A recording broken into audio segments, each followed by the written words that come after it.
teaches comparative literature at the Central University of Kerala. And Chetna, Anand's translator, is a biologist and a poet and lives in Delhi. And with that, I shall leave the stage to the authors and the texts. And we'll begin with an introduction to the Book of Destruction and readings from it by Anand and Chetna.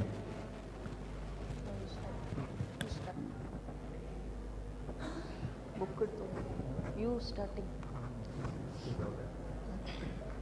Good afternoon, everybody.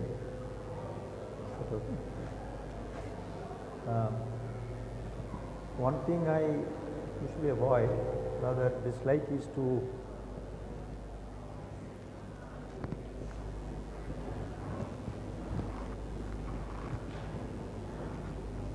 this mic is far away. See?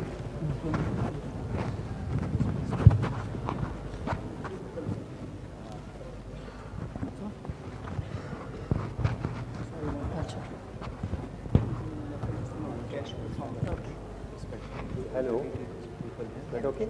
Yeah. I said one thing I usually avoid is to talk about my work, explain them, because I think that a literary work is itself an explanation of an idea. But sometimes the situations demand, and this is one of that. I will, in a few words, I will explain what I intended to in my work. That is, one thing I was always pursuing throughout my writing was violence. Violence means violence, mindless, not audible.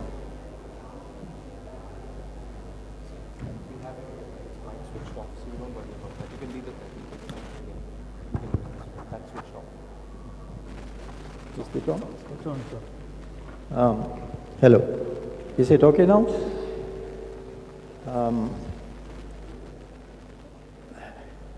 One subject I was pursuing in most of my writings was violence. Mindless, illogical, unreasonable violence. And following that, I came across the phenomenon of sacrifice. Sacrifice is common to all religions. It is Judaism, Christianity, Islam, and of course Hinduism. Buddhism, Jainism might be exceptions, but sacrifice we see in what I try to explain in three stages. That is, one is that the person sacrifices another one, a victim, before the Godhead. The second one, the sacrificer, the man, the person who does it, sacrifices himself along with the victim or sometimes on his own. The third one is the Godhead itself is sacrificed. These three stages I try to follow in my work. And the first one, I took a Thuggy, you might be knowing, a cult existed throughout India once upon a time, and has now also. They kill for killing itself. They think that it is done for the Devi Bhavani. It is an act which they had to commit. Now, in the first chapter, the protagonist comes across an old acquaintance in a hospital. He was being taken for a surgery. The next day, when he went to the hospital to see him, he was told that the surgery was not successful, the man died. but he had left a letter to him which gives stunning information that the person was a thug and the friend, that is the protagonist, was a prospective victim of his, a failed victim. So, this letter is from a dead thug to a living victim. Now, a portion of that we will read first, and I will read a few sentences from the original.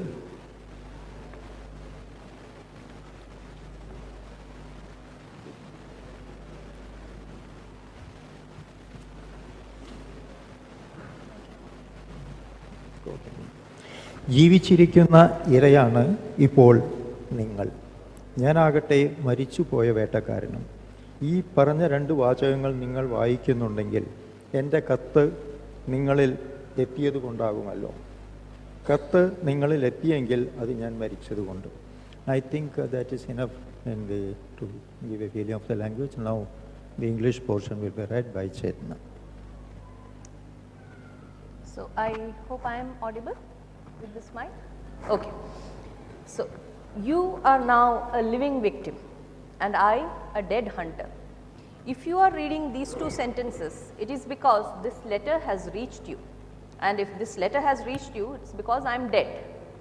Therefore, understand that this dialogue is taking place because of the fact that it is taking place between a dead thug and his living bunij. Bunij is victim here. That makes it very special and important. The answer to the question why this dialogue at all is also that it is fated. Since a question like this has not arisen before, I would say that it carries a special mission, a mission assigned by time and circumstances. The history of crime is now passing through an unusual and critical period.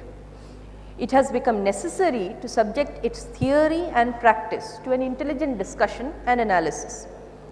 It is but appropriate that the discussion be initiated by a hunter with his prey.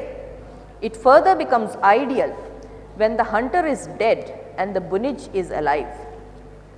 Death stands between us to prevent the dialogue from getting polluted by emotions or feelings. This dialogue is, however, not going to remain restricted between a hunter and his victim. If you look at it from a different angle, it is also between two hunters. A nurse here who recognized you told me that you, who had been just an engineer in these past 45 years while I have been relentlessly hunting for you, have turned into a novelist. Congratulations. This has given me a bigger reason for starting this dialogue with you. For as a fiction writer, you too are familiar with the art of deluding and fooling your victims, the readers.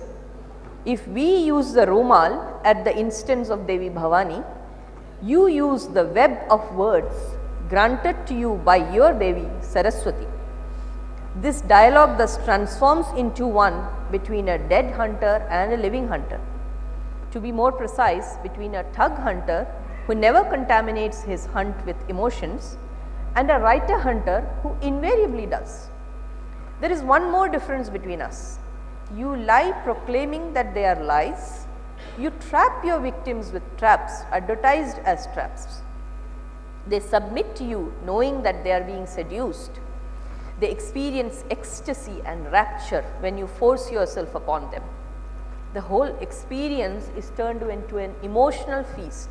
On your own side, you go a step further, making it an act of self-gratification by mixing lying with lies and deceiving with deception. This is corruption of the highest order and for us thugs a sin. And I think Anand will continue a later portion. Do we have time? Yeah. Mic. Now that was the letter. Now after that the protagonist contemplates over the letter, and this is the portion I am going to read. Things are becoming more complex. Is it up? Oh, okay. Things are becoming more complex. Sheshadri's shadow now, Sheshadri is the person who is dead. Sheshadri's shadow now loomed not just over my neck, but had begun to darken even my thoughts and writings. He was no longer a mere thug, but also a philosopher, critic, and judge. The problem had already crossed the domain of destruction and entered the realm of thoughts, truth and untruth. Now I see that even here he was not interested in finding the truth.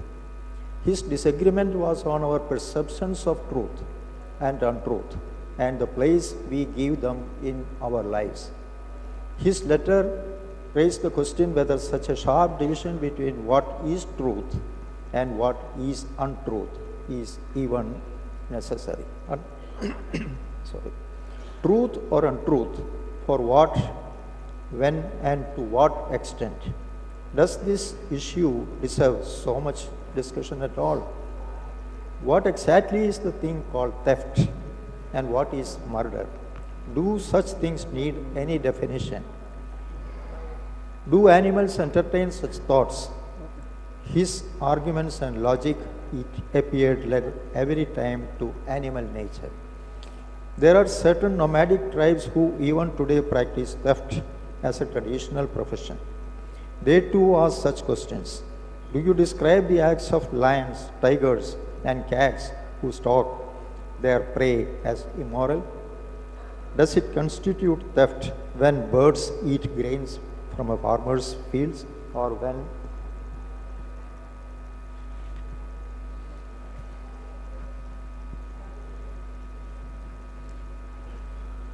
trees send out roots to seek wet areas and suck in the water and nutrients from the land?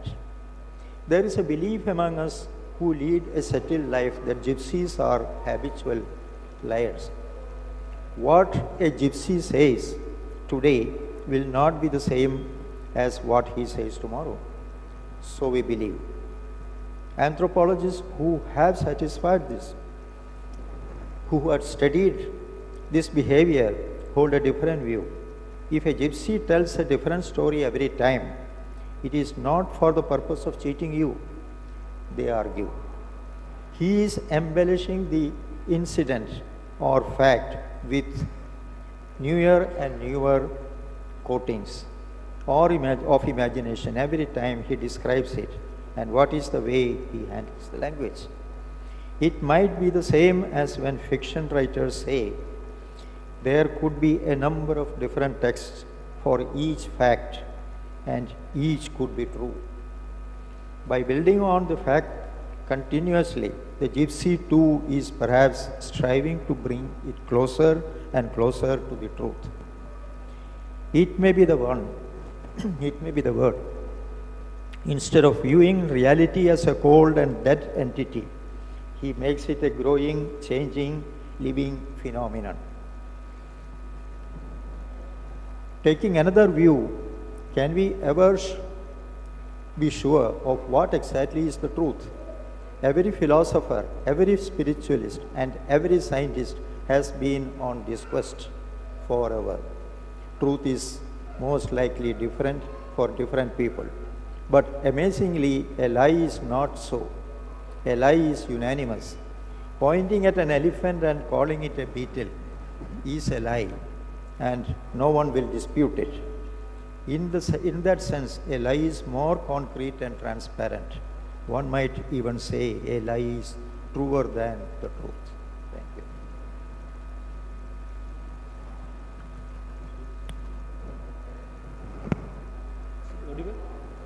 Hello? Use the mic.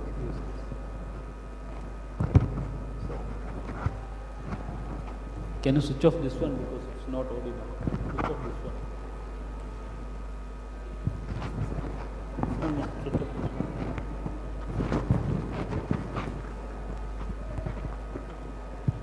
Hello? Okay, no? Okay. am totally agreeing with Mr. Anand that introduction to myself or my book, it is not at all good for. Once it is written means it belongs to you only. And telling the synopsis of story is very difficult for me. Every time people are asking me, tell me the story. After all, the novel is not belongs to the synopsis. It is the detailing is the beauty of novel.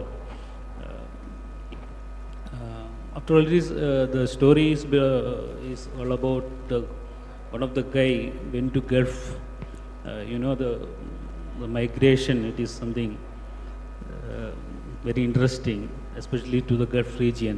They started from 1925 onwards, but still our literature is not mentioned that much about the migrations to the Gulf countries on Gulf regions. We know the glittering face of Gulf. We know the people are going there and within 2 years they are making a lot of money and coming back with a beautiful dress, cooling glass, belt and all, so many things.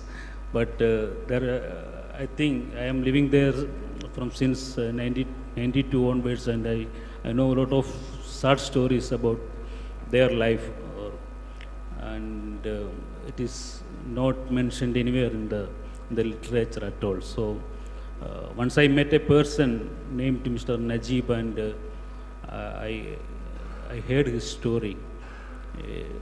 Almost 1.5 years I was behind of him, and such a terrible story. So I decided to write this story in my own language. We both from Malayalam. Shall I read a small portion from Malayalam? And I think about the story, Mr. Joseph will explain you more about the story. What happened to him, and what is the actual story. So let me read a small portion from Malayalam, and then later portion will read by Mr. Joseph.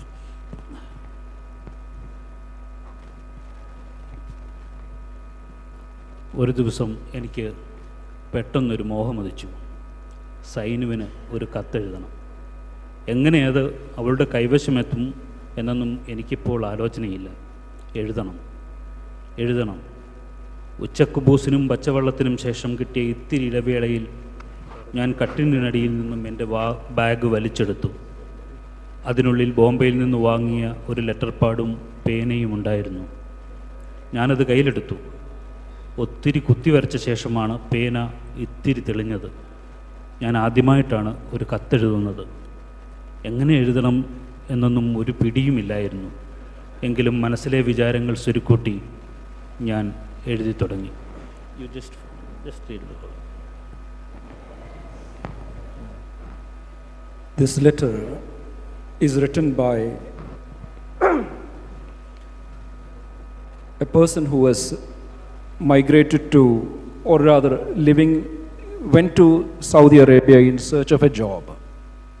But he is taken away from there, rather kidnapped from the airport, because according to the Saudi system, you have to work under a sponsor to work in Saudi Arabia. There are about 3 million Malayalis, that is the people from Kerala, living in the Gulf. Benyamin was one of them.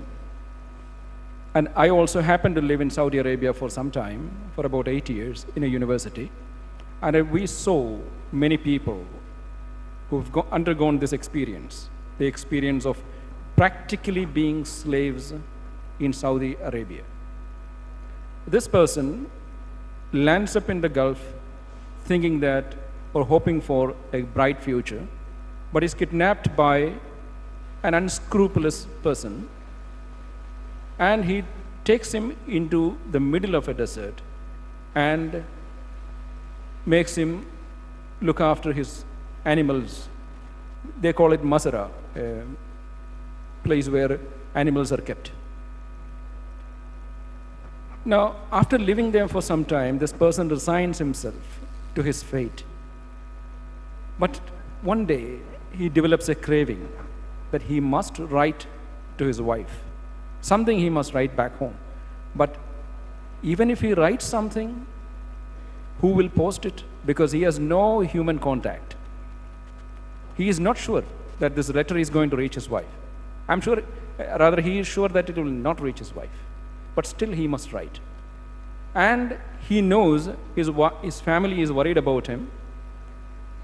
And if he tells them the real things that is happening to him, the arbab, that is the title of or rather the designation, or the Arabic word for the sponsors, the arbab, is unkind to him. He doesn't give him food. Whatever he writes in the letter is only a make-believe. He makes his wife think that it's all right there. Please listen to that. Then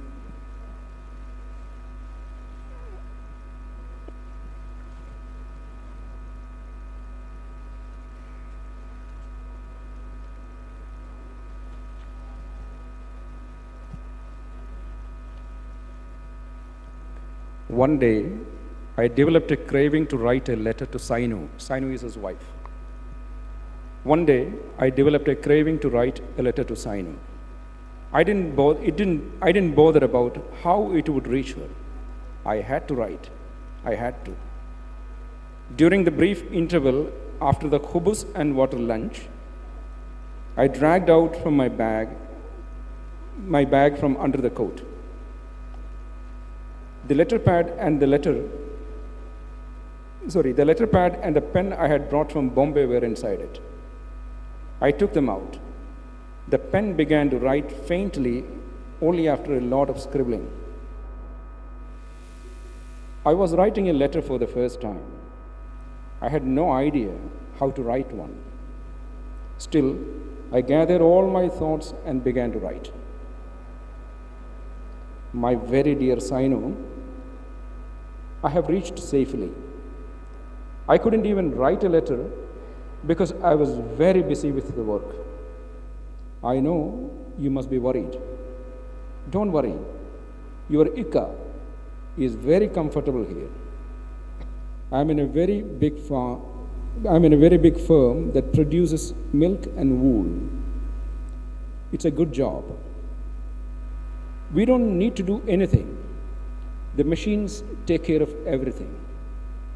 I supervise the work around here. My arbab likes me very much. He likes my work and often gives me presents.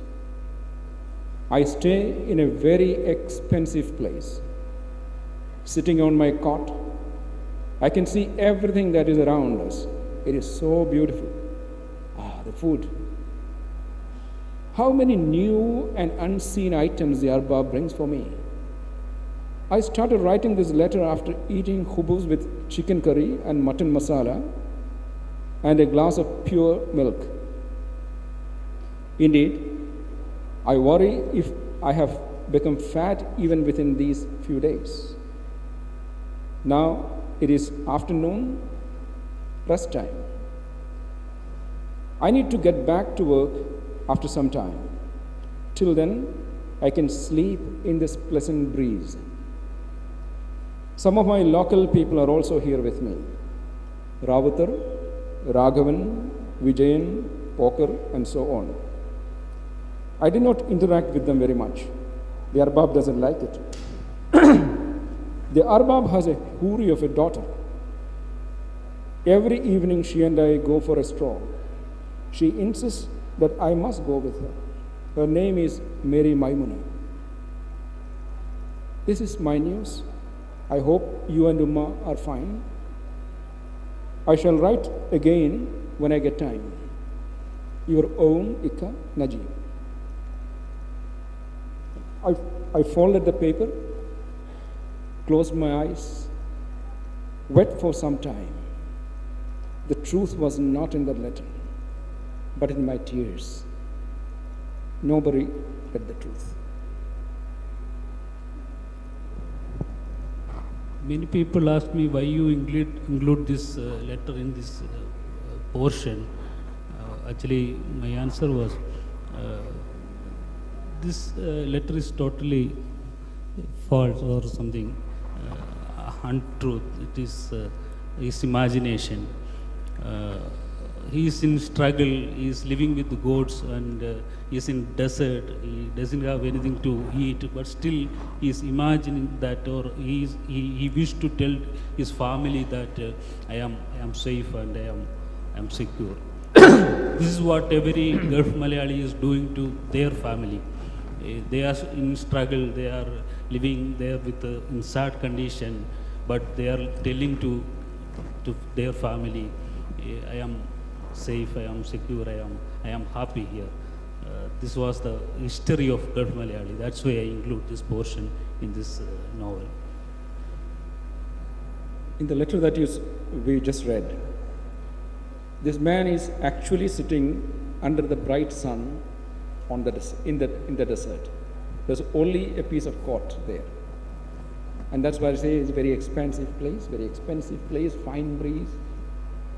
And the people who he names, Rautar, Poker and so on, are the names he had given to the goats in the Masara, which reminds him that he had a past. And these people, real life, actually he names the people after their certain characteristics which he identifies with the people he had met back home. A kind of nostalgia, every Gulf Malayal, a person living in the Gulf, deprived of their families, especially working in remote places. Most of them work without their families, and they come back once in 2 years. Or I know people who have never been home in 20 years, but they send money back home to keep their family rich, or to sustain their family. The dreams, the passion of such people is well reflected in this particular piece. You will read another piece now? Another piece? One more piece, I think.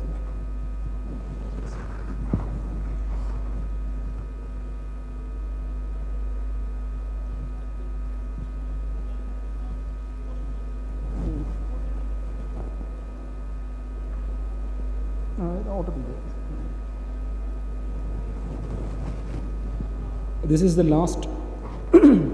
This person finally escapes from the desert, from his Masara with the help of an African who came there. His name is Ibrahim Khadri. He comes to the next Masara, and there was another friend of his who was working there, and these people just run through the desert to escape their slavery into some kind of freedom. And this is an incident that happens in between. One of them, Hakim, who was his friend, he dies on the way because of he out of thirst. He couldn't find any water, and he actually mistakes a mirage for a pool of water, and he eats sand and dies in the process. And this is the second part. Now this person, that Najib, is undergoing the same feeling. He thinks that there is water, and actually they find water. My head was ablaze when that sound fell on my ears. The sound was Ibrahim Khadri's crying, Allahu Akbar, water, water, Allahu Akbar. My head was ablaze when that sound fell on my ears. I ran towards him like a madman. When I saw it, my eyes opened wide with wonder. A small pool amidst the shrubs. So much water. Crazy with thirst, I dashed towards it. Suddenly, Ibrahim pulled me away. Don't drink, he shouted. My eyes blazed. My blood boiled. Gathering all my strength, I hit him on his neck. He staggered at that unexpected assault. Again, I moved towards water. Then Ibrahim caught my legs and dragged me to a distance and laid me down. Let me off, dog. I am thirsty. I must drink water, I screamed. But he wouldn't let me go. I hit my chest and cried, My Lord, why do you make it so difficult for me to get what I long for? Strike this villain down with a lightning. I walked with him all these days. He killed Hakim. Now it is his plan to kill me. That crook will finish all the water in the pool. I won't even get to moisten my tongue. I must drink. I must know its taste. I struggled and screamed. Since Ibrahim had taken me so far away from the pool, I had no strength to get up and go towards it. He went to the pool. I closed my eyes, unable to bear the sight of him finishing up all that water.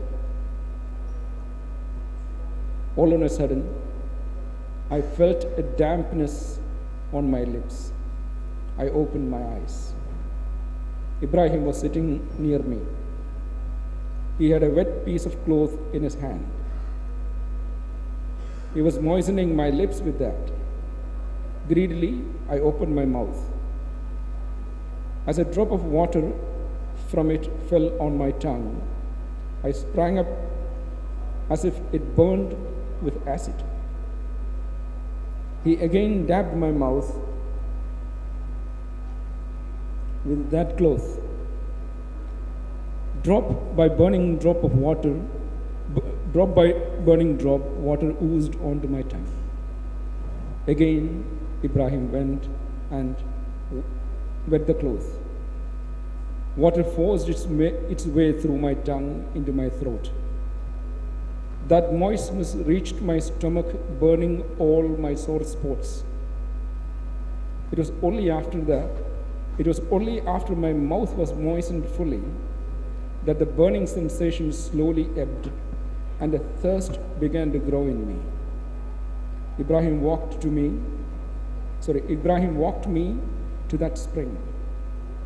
Scooping water with his palms, he slowly poured it into my mouth. I drank it till I was fully satiated. I felt with pleasure the wetness spreading to each cell of my body.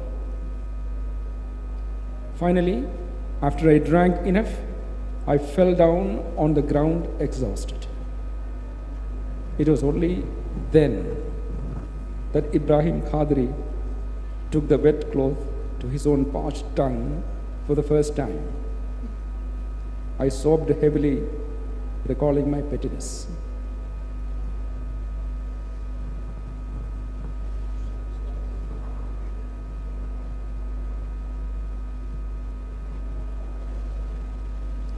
Thank you, everyone, for the reading. And now we're going to open it up to the audience for comments, questions, anything you'd like to say.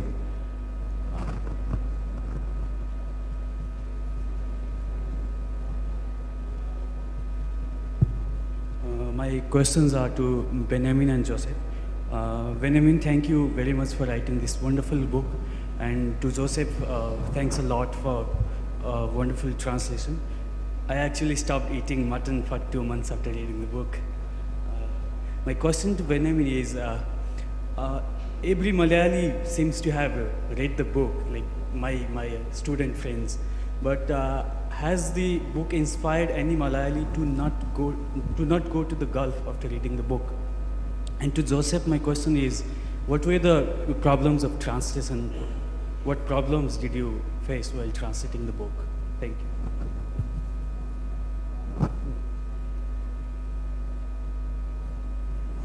Benjamin.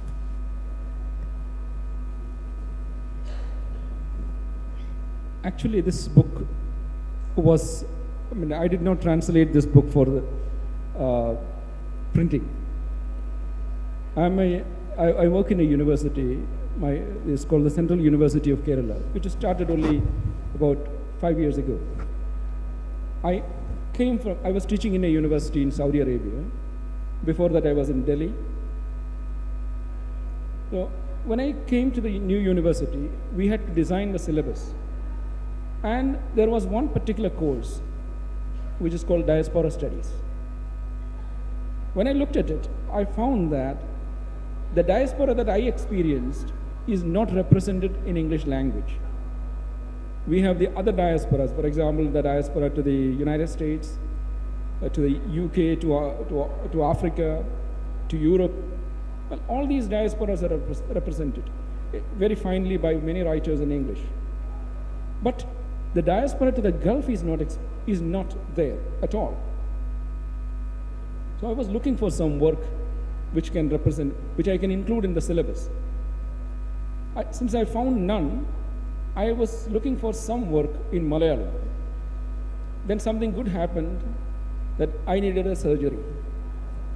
I was hospitalized, and after the surgery, I couldn't do anything, I couldn't move. Then somebody gave me this book, Benyamin's beautiful book, Adu Jeevitham. Then it suddenly struck me, this is a wonderful work apart from that, this is what I had been looking for. I can include this in my syllabus. So I started translating it and started teaching this work in my university, in my class, without ever telling him. Only after about 90% of this work was completed, this work got the Kerala Sahitya Academy Award. Then a common friend of ours contacted him, and I got the permission to go ahead and contact Penguin, and they published it. So thanks to Penguin, this is now in English.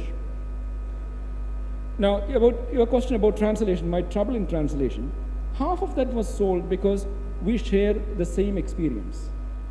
The difficulty in translation is when two authors, the translator and the author, have got two different experiences. Fortunately, we are from the same part of Kerala. We belong almost to the same generation. I'm whiter, I know. We belong to the same generation, and we, both of us, lived in the Gulf for some time. And because our horizon of experience was the same, it was easy for me to translate that way. And of course, English language won't capture everything that Benyamin has written. There is no doubt about it. But then English language has its own richness to maybe add something more. I don't think we have much room to complain there. I hope I answered your question. Thank you.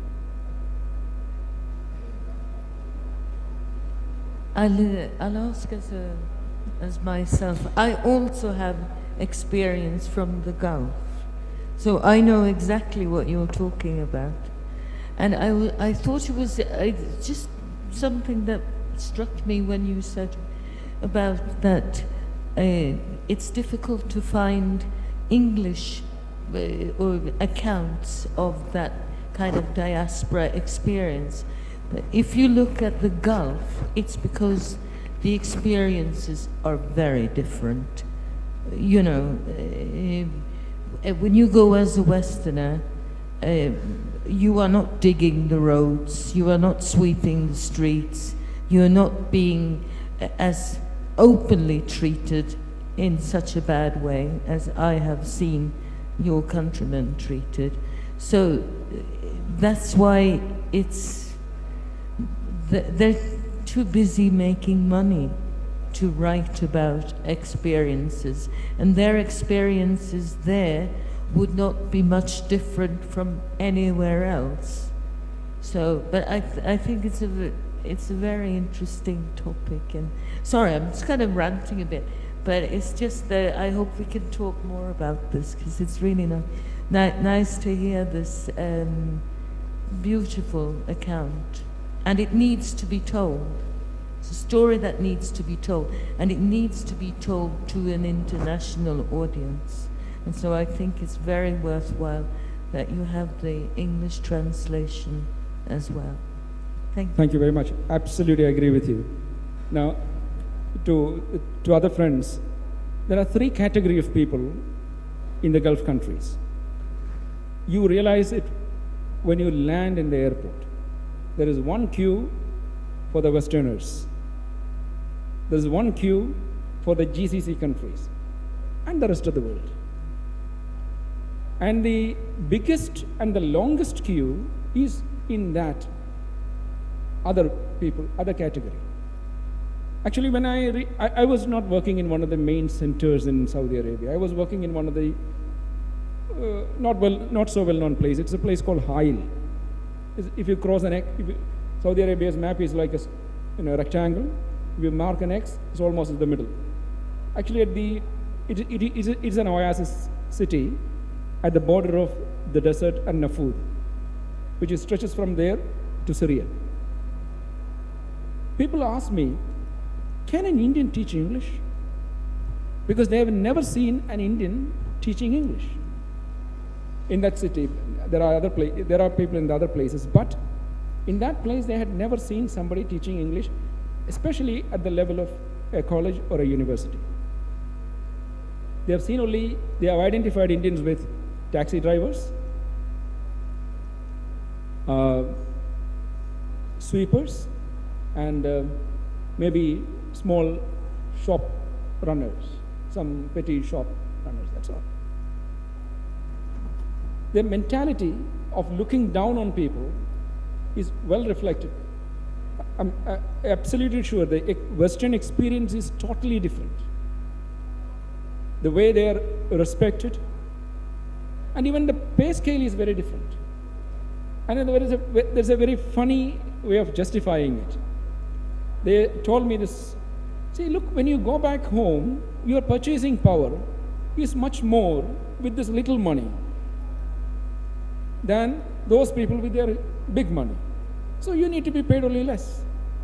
So your 800 or 1000 riyal is equivalent to their 4000 riyal. Very funny argument for doing the same kind of job. So I absolutely agree with you. This story had to be told. But to Benyamin's credit, he doesn't speak bad about Saudi Arabia. He doesn't speak bad about Islam. It is such a phenomenal achievement that this brilliant young author has achieved. At the same time, shall I add one more thing? Because it is not at all, it's about a man who struggled in the desert and his story. I think as a novel, it's a book of hope. It's a book of faith, a book of determination, a book who loves his life till his last moment. Or I think this is the book of hope. I think this is what I pass the message to everyone who read this book. It's a book of hope. What he is telling, many people wrote me, we were about to suicide. We are on the way to suicide, but meanwhile we read this book and we stopped and we rethink and we came back to life because of this book. I think this is the great credit I got from readers that some people still living. Sir, there was a question here, sir. Yes.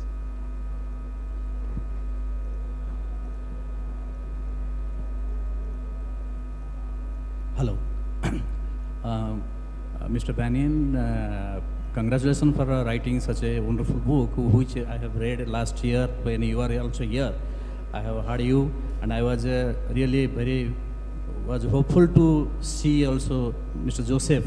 It's really a nice experience. My simple question is that you have shown one part of the life in Saudi Arabia. The Keralites are suffering as a diasporic, and it is a grey area which you have taken very rightly. Do you have any plan or agenda to write a book of taking another experience? Because there are some good experience in Saudi Arabia with people. It's not at all a duty of a writer to write every story of one part. I just write one thing. That's all my duty. Maybe the other story may write some other writers, and it's not my duty at all. I am focusing some other areas. As Mr. Anand told once, every writer is a gypsy. He will not stay in a place. He will wander there and where and that. So I don't like to stay in Gulf only. I will focus some other area and come out with some other. That is the beauty of writing. That is the this is what we are experiencing from the writing. So I don't like to stay there. Maybe some other writer will more about it. Maybe there? Yes. Thank you. So I have a comment and a question. The comment is about, what you said, can an Indian teach English? They ask you that. So I think you need to go to the Francophone countries, there they'll tell the British, oh, the Indians are here now for English. Why do we need you? Please go back. So I think that paradox is also there. And my question is, so who, at the root of it, who is responsible for the situation of the Indian diaspora? Is it our foreign policy? Is it a failure of our diplomacy? Have we completely lost the plot there? And do we even realize that the importance of the diasporic connection in the welfare of our country? Well, thank you for asking that question. She struck the root of the problem. See, why is that people from Kerala are forced to migrate, to go to other places? Actually, Benyamin is from a place, is from a district called Pathanamthitta, and he's from a particular village called Kulanada. In that village, there are no young men, rather no young people. Everybody is in the Gulf or in America.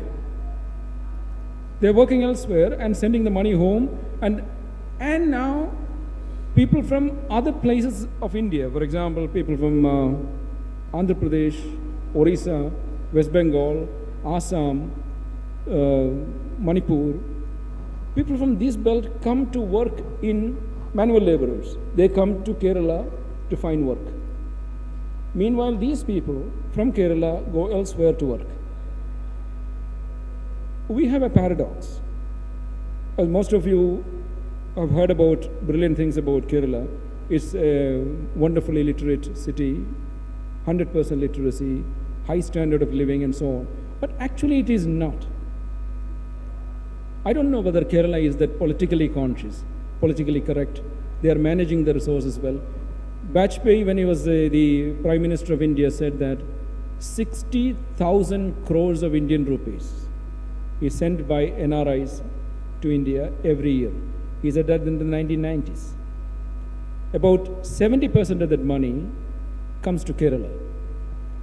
And Kerala has no industry, has no investment made by Malayalis or others to start an industry in Kerala because it is not a sustainable place. That's what most people believe. How can you call such a state an educated state? That's a problem. There is something fundamentally wrong about it. Why do we see a country which exports its human resource has some problem with it? If you export your human resource, which is the best, which is supposed to improve the country from within, there is something fundamentally wrong with its policy makers. Are we selling our young men and women? And most of these people, when they go home, Najib's case is an extreme case. Usual cases, young people get married, husband lives in the Gulf, wife lives at home. Or the wife lives in the Gulf, husband lives at home. What kind of ruptured family are we speaking about? What's the cost that Kerala pays for it? This is something that is to be told, something that is to be understood. It's only not, everybody speaks about Kerala as a brilliant state. It is not.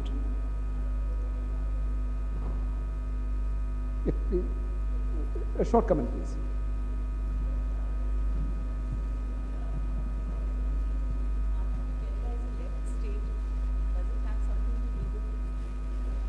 So then, does it bring back to, there are 2 points here that you mentioned. One, Kerala is a left state, always ruled by the communists. Does it have something to do with that? Second, again related to this is, this whole politics of remittances, it's very complicated because it relates to international finance. And, this whole thing that we issue of NRI bonds every time there is a balance of payment problem, and we say that this is a good thing for us, it is not. This whole NRI bonds of bringing in money This is a very, what should I say, a rhetoric which we give into, and it is basically flawed international finance. See, one thing that we are told that we should not discuss politics, we should not discuss this thing, that something that we can discuss outside. I don't think that this is the forum to discuss this question. I need to add one more thing along with this one, because especially Malayalis will not work at Kerala, and they will work anything, any job out abroad or anywhere in other states. Because what I think is there are something is behind is our caste system, old caste system still with us, and it is haunting us, because some of the jobs belongs to some caste, and still they are worrying that if I do that job in the home, I will consider as the part of that caste. So we have to cross the caste system. That is the big problem still with us in our mind. I think that is the biggest thing why the people are migrating and don't wish to any job do in our own country or our own place. I think this is also a big issue we have to rethink and we have to discuss again and again. Sir, do you have any comments on this? Maybe he is very...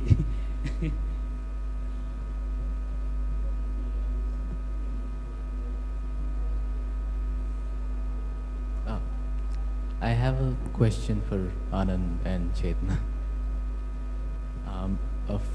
For Anand, I'm really curious about how you got interested in the world of thugs and assassins, and even more than that, how you decided that it was a fruitful angle to approach the questions of the nature of truth and fiction from.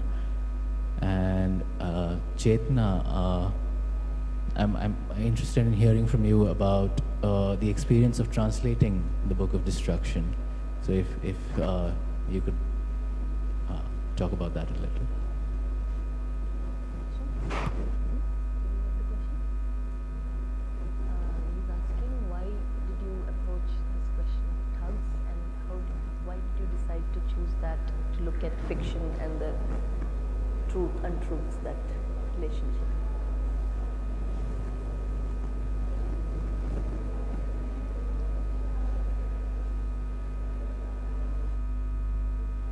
It's a lot of discussions in the book. Now,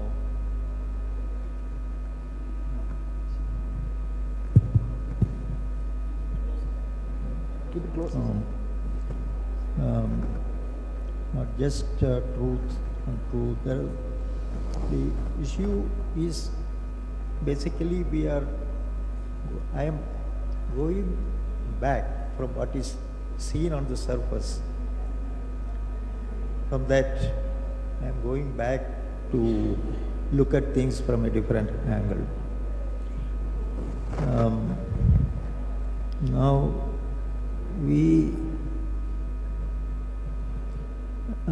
as I told you earlier, the type of violence, I don't know whether violence is the real word, himself, what is killing. And what we see without purpose, without any proper reason. Now, the three-face assassins is that Fidai type. They were prevalent in the 11th, 12th centuries. And Thagi, is a lot of analysis have gone into it, and philosophical as well as anthropological, so many things. And the discussions had gone beyond that.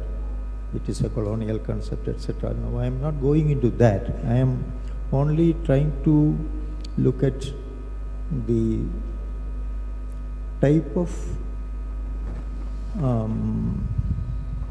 violence. Now, if you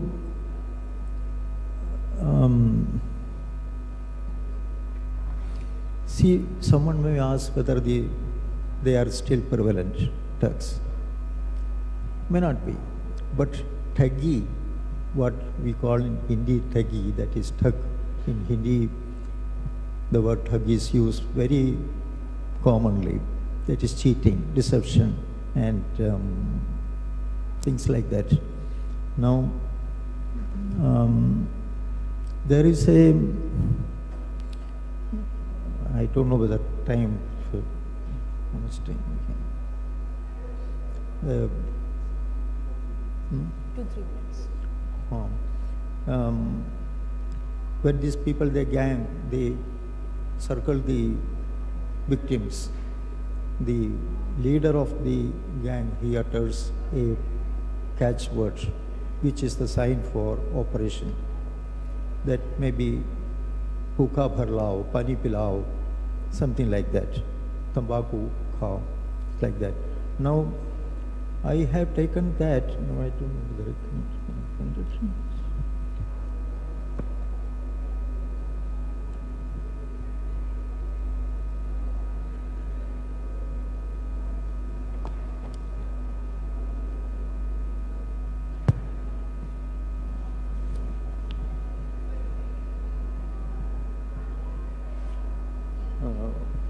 This passage I will read. I have begun to flinch at every call of Jai Bajrangabali, Allahu Akbar, Sat Sri Akal, Desh ko bachao, Inqilab Zindabad, Ye dil mange more, that is going to the other side, that is Kar lo duniya muthi mein, dhoondte rah jaoge, let us go, or just to do it, something like that, catchwords, slogans to catch words.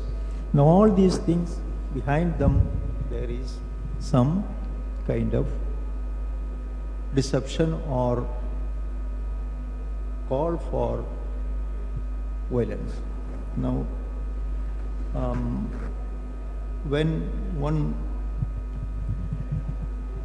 listen to this thing, what according to this is, it is just like hookah bharlao, pani pilao or tambaku pilao, something like that it creates. That's why I don't think I had to. So.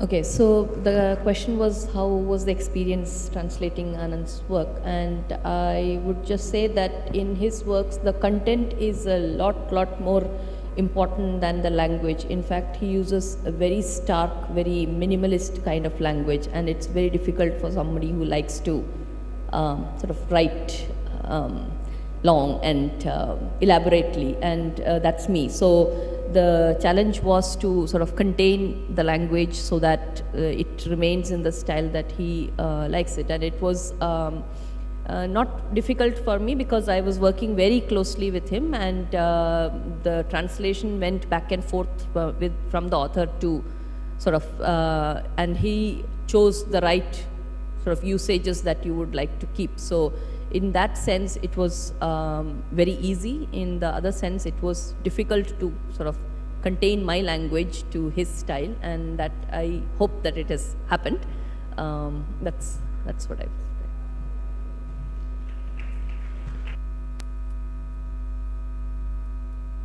With that, we come to the end of our pre-lunch session. Thank you, Benjamin. Thank you, Joseph, Anand, Chetna, and of course, Rahul for the wonderful introduction. The next session will start at 2:15. The session in the Darbar Hall is Serendip. Readings by Naomi Munavira, Ru Freeman, Romesh Gunasekara, introduced by Supriya Nair. For those of you attending, see you at 2:15. Thank you very much.